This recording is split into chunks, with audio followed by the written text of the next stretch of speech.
Hi, my name is Jay Sugarman, and I want to welcome you to Innovation Showcase. The main purpose of this ongoing series is to inform viewers about exciting innovations and creative individuals across the fields of business, science, technology, education, and the arts. Today, via Zoom, we're fortunate to have as our guest Vanessa Woods. Vanessa is a research scientist who serves as the director of the Duke Puppy Kindergarten, which is a long-term study funded by the National Institutes of Health to assess the impact of different rearing strategies on the behavior and cognitive development of assistance dogs. Vanessa is also an award-winning writer and journalist.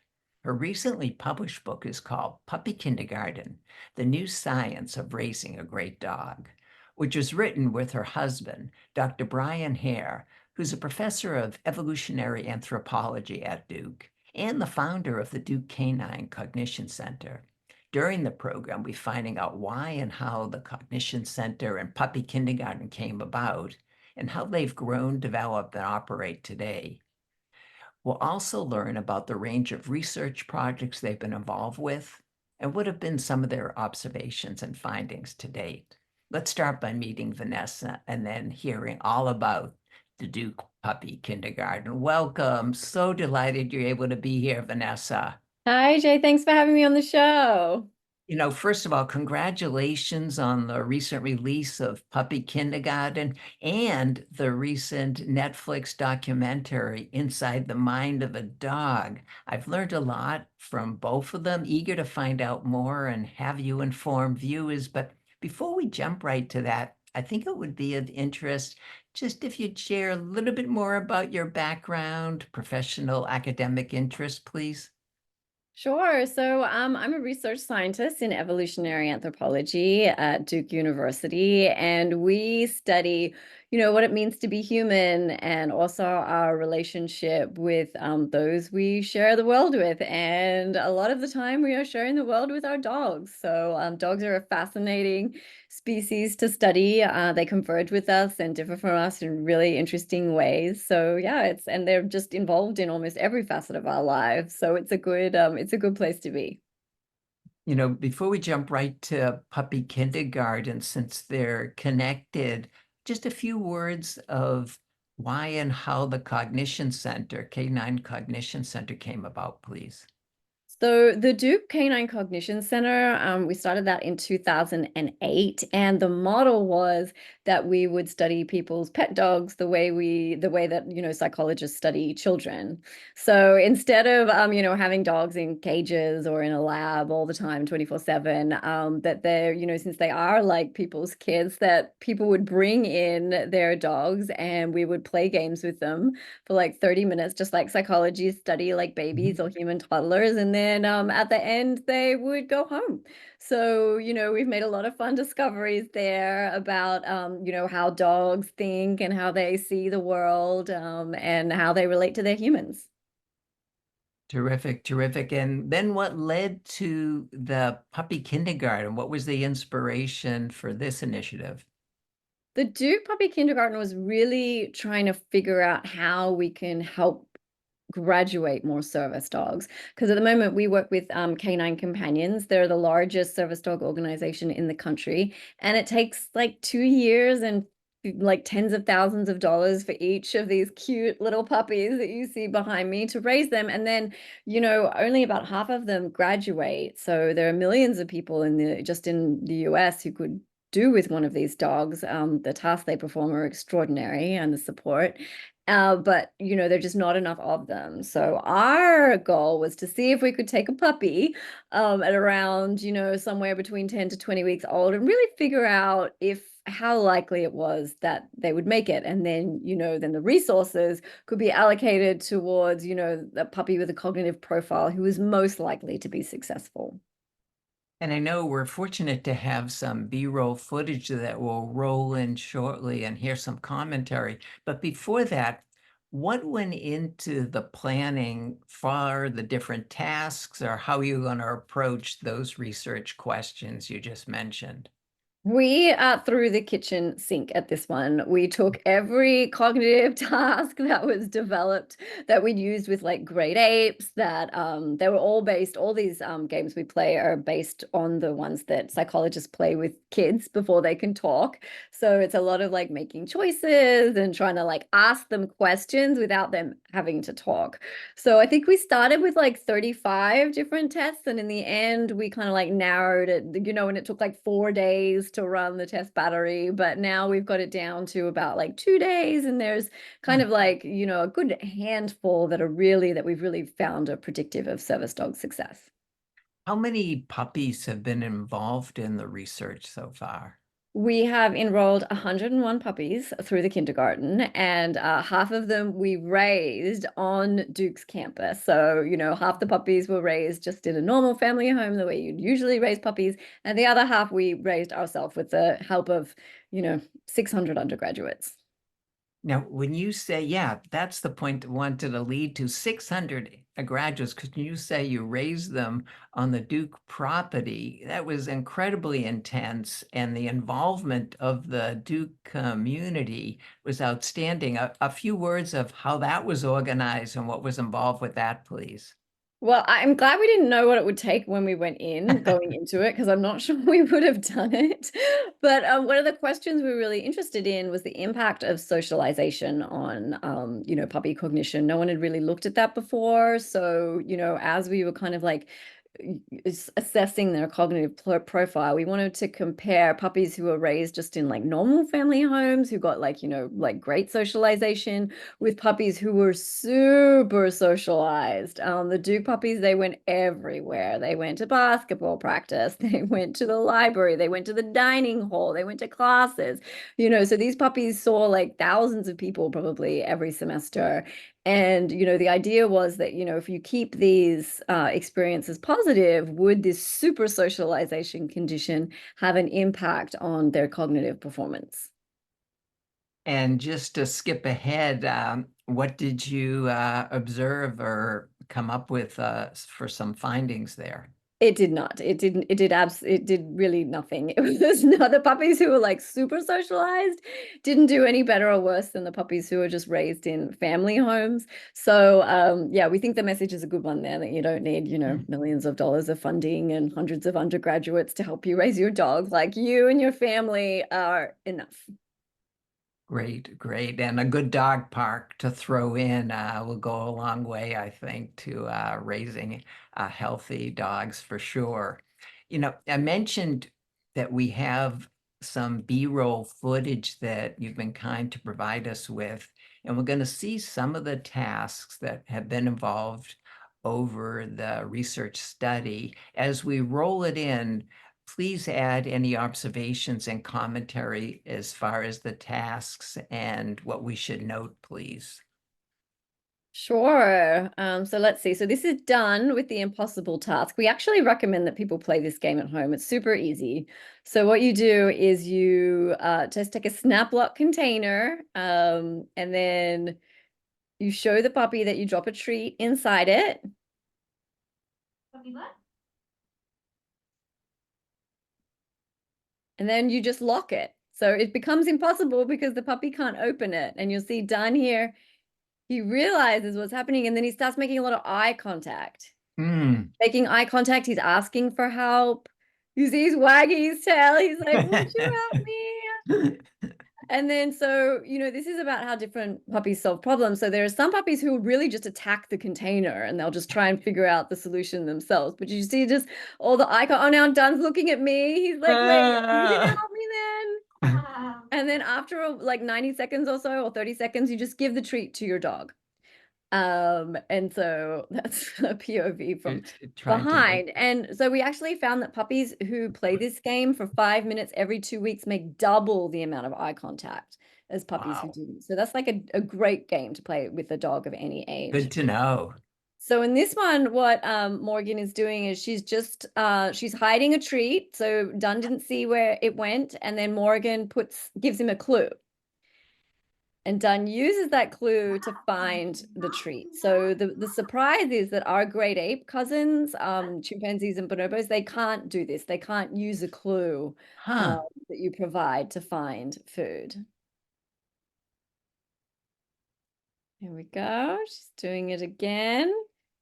Dunn's paying close attention. He can't see where Yeah. it is.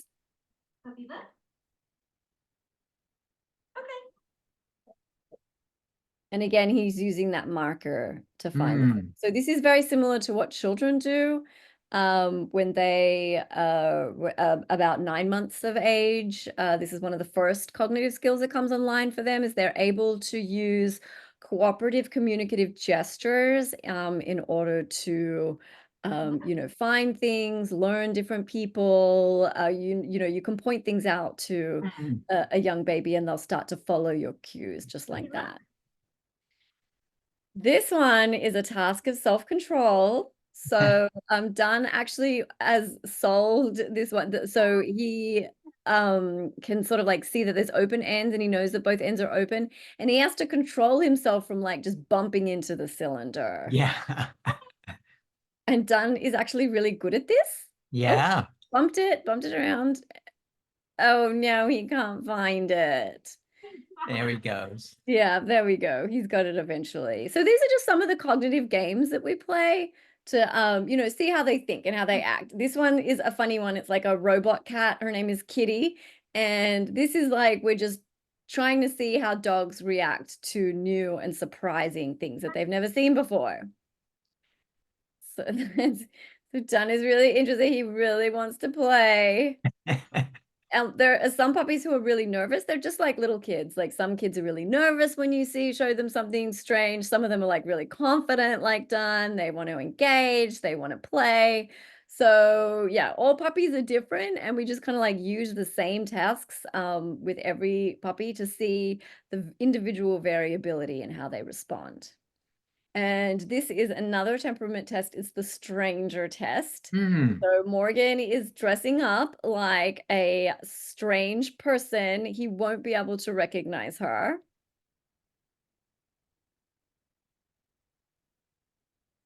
And then she picks up a big stick and then starts yelling, yelling about a baseball game or a basketball game. Sorry, it is too. Right.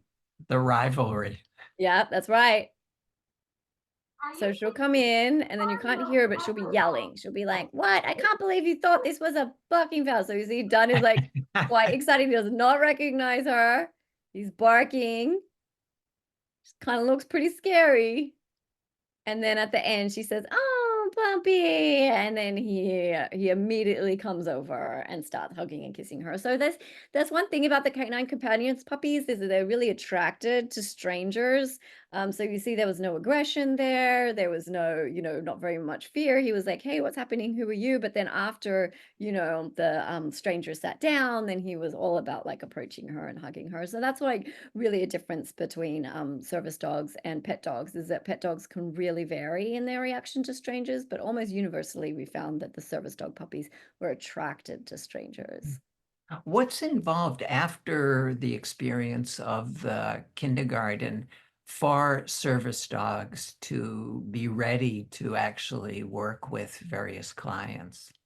So we have the puppies from 8 to 20 weeks old, and then after they leave Duke, they go to just a puppy raiser who keeps them until they're 18 months old. And there's Mm. lots of like milestones that they have to hit. They're supposed to be able to like sit quietly in a cafe. They have different commands they're supposed to do. They need to work really well on a loose leash, be comfortable in various places, shopping centers, schools, that Mm. kind of thing. And then at 18 months old, they turn in for professional training, and that's when they learn all all the really complex, difficult tasks, like how to turn a light switch on and off, how to help someone load their Mm. laundry, how to pull a wheelchair, that kind of thing. What have been some of the observations and research findings as far as cognitive abilities at different times? What have you noted? We've seen that you can think about intelligence different ways. Some people think of intelligence as like, a coffee cup that's more or less full. Like it's either like you Mm. got a little bit, you got a medium, but like kind of like IQ, the concept of IQ. There's like a number assigned to your intelligence, and high it is kind of is how smart you are. But that's not really the way that cognitive psychologists think about intelligence anymore. Instead, like we have lots of different intelligences and they all work independently of one another. So just because you're good at math doesn't mean you're good at reading. And there are some people who are good at everything, but most of us are kind of like we have different strengths and weaknesses. So the question was, well, in the case of dogs, is it that, they have just this one general intelligence, or do they have multiple intelligences like us? Mhm. And we found that there are definitely multiple intelligences in dogs, like at least five.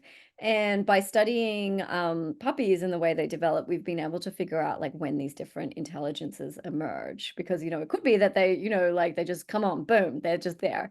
But dogs are much like people in that, we aren't born with a full deck of cards. There are some intelligences that come online, some cognitive skills, and some things take longer to master, like, that knives are sharp and stairs are steep, like that kind of thing. We aren't born with that knowledge. This is, like a skill that has to, we have to be able to learn that. And so puppies are the same. They have different intelligences that come online. Before they come online, they're not able to do certain things, but then, once they appear, they can. No, that's fascinating. It's similar. It sounds like you're doing groundbreaking work that Howard Gardner did with human intelligence, the multiple intelligences. Yes, no, it's very similar. And what was surprising to us is kind of how closely dogs do track infant child development. Mhm. What, before we move on, what have been some of the surprises or maybe big ahas from your research and observations with puppy kindergarten up to now? I think one of the biggest surprises for us was really that eye contact game that we showed you. The fact that, puppies who played that game for 5 minutes every 2 weeks may double the amount of eye contact. I mean, that's just like a Ah. hugely important, that was something that I found really important because eye contact is really important for bonding between, parents and their kids, but also between pet parents and their dogs. So if you can encourage the amount of eye contacts that dogs make, then this just could be really important for, not only the relationship between like dogs and their owners, like owners who have dogs who make more eye contact report being like happier and more bonded with their dogs, but also like dogs who make more eye contact get adopted out of the shelter faster. So, Mhm. it's like a really small intervention that you can do. It doesn't take a lot of time, it doesn't cost any money, but just by playing this game, not only do you figure out like, what kind of problem solver your dog is, but you can also like, build on that relationship and improve it. So I think that was one of the coolest things I think that we Mhm, found. mhm. Where do things stand now with your research, with the 101 puppies you've been involved with? So we just had the puppies behind me just graduated in the spring.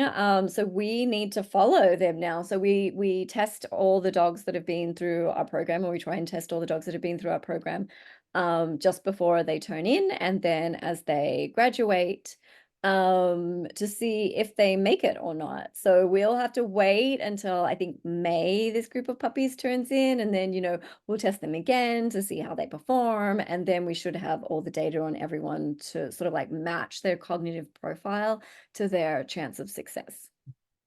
I mean, there are no shortage of cute pictures that you have, but I had to bring up this one with a graduation class is so fantastic. Yes, it's very important to the students. We always have the puppy picture, like the class photo at the beginning, and then at the end, a graduation picture, because the students just, they put their heart and soul into these puppies, and it's hard for them when they leave. So, we try and do something to celebrate that and just commemorate how far they've come. You know, speaking of the students, great shot here with the basketball team. Could you share a little bit more about the popularity, the impact that the puppies, your work with Puppy Kindergarten have had throughout the Duke community? Well, it's funny because when we started this project, we were raising puppies on Duke campus to see the impact that we would have on them, to see the impact that, this extensive socialization would have on the cognition of the puppies. What we did not expect was how popular the puppies were going to be with the students. And, it seems like a no-brainer, but actually, especially like undergraduates these days, they really like they're very overcommitted. They have a lot going on. They have a lot of extracurriculars. So we didn't know whether these kids were going to have time for the puppies, but they have been literally life changing for a lot of them. They are like little rainbows at the end of a leash. Like every time we took the puppies out, at least one person would cry. Not just because they missed their dogs at home, and a lot of them did. They missed their dogs more than they missed their parents. I mean, I think there's been research on that. But also just because, they're so joyful. I think that, especially the students who volunteered to take care of the puppies, for their 2-hour shifts a week, they had to, just be completely mindful. They couldn't be on their phones because if you were trying to, if you were on like if you were on your phone while you were looking at the puppy, they were going to like chew up your laptop and pee on your things. Like you really had to pay attention. And I think that that's like a change for, a lot of the kids, especially that we see now, to kind of like just disengage from all their, just everything else going on and just be really present in the moment with someone small who needs you. So I think it was like a huge mental health, it was a huge mental health boost, I think, for the whole campus community. Well, I have to say, to be able to put down your phone for any length of time is really the ultimate sacrifice these days. So, Yes, especially for undergraduates. They are for very attached to sure, their phones. for sure, for sure. And looking at this pictures, I dare say that I think the puppies, puppy kindergarten, are even more well-known and respected, appreciated than perhaps even Duke basketball, which is going some. I would never go that far. But they Well, are well known, especially on campus. Well, to that end, just a quick note, if you'd share a word, another incredible honor recognition that you received because of your work, because of the puppies and their involvement, was being chosen, a very select number get chosen, a Duke icon. Just a quick word about this recognition. It was a big honor, and not just because Coach K and I are very rarely mentioned in the same paragraph. So to be on the same page as him was really surprising, and an honor. But I do recognize that it's an honor that really belongs to the puppies. If the puppies could have been a Duke icon, I think they would have been the one. But I guess as their human representative, I can accept that honor for them. But I think it just speaks to, how much the puppies really affected the campus and how important they are to the young people who make a campus what it is. Nice, nice. Puppy Kindergarten, the recent release of the book, is just one of several bestsellers that you and your husband, Brian, have had for the last decade or so. I first became aware of your work with The Wisdom of Dogs, which was over 10 years ago, I think. New York Times bestseller. What's been the initial, it's only been out rather recently. What's been some of the initial reaction and feedback to Puppy Kindergarten? Well, no surprise, people really like the pictures. It is full of the puppy pictures that we've had. Some of them adorable, some of them like crazy and hilarious. I think, anyone who has or has ever had a puppy will recognize that there's like a certain insanity that comes along with it. And, the photographers that we had, the students and, the people around Duke really captured that really well. But people also, I think, appreciated they appreciate just kind of like this recognition that we're in this real cultural shift right now with our dogs. It used to be that they would just be running around the neighborhood, like as I used to be, like my dog and I were just kind of like roaming around, and my parents didn't really know where like either of us were until as long as we came home by dinner time. But now, dogs are much more part of the family, which is wonderful. But it also kind of like it takes a lot. Like they're very rarely off leash. Like they're just like my kids, Mm, actually. They're mm, really structured. There's a lot less free playtime. You got to take them to class. You got to make sure they get enough exercise and socialize and eat the right food, that kind of thing. So there's a lot more parental involvement. And which is why we realize that service dogs are, a really great inspiration and a really great mm, example. Not because of the tasks they do, but because of the way they have to fit into our society and mm. seamlessly blend in. We want our dogs to come on vacation. We want them to come hang out with us at cafes. We want them to, meet all our friends and family. And, some dogs are great with that and others are not. They were not bred to do that. We've never asked them to do that before. So, service dog puppies, they have had to for like a century or more. Service Mm. dogs have had to really fit into society in a way that pet dogs haven't been asked to until now. So, that's when we just kind of realized that maybe, sharing some of these stories about how service dog organizations like Canine Companions think about the way they raise their dogs, could really inform the way we think about raising our pet dogs. That's a great distinction. A quick word of how the Netflix documentary came about. We get contacted a lot, especially since we have a puppy kindergarten. I think everyone knows that puppies make great TV. But the Andy Mitchell, who was the producer of Inside the Mind of a Cat, decided to do Inside the Mind of a Dog, Ah, and he approached us, and we were really just he was just really fun to work with. It was a really fun segment, and I think it's a really good documentary. I learned a lot just looking at other researchers there that took part in it. It was really fun to see the puppies just being normal crazy and looking at some of our science and sort of like seeing that communicated in such a beautiful way. I mean, the cinematography is really quite something. Andy is a wildlife photographer, wildlife mm. filmmaker, which I think really comes through in the documentary. So it's definitely worth a watch.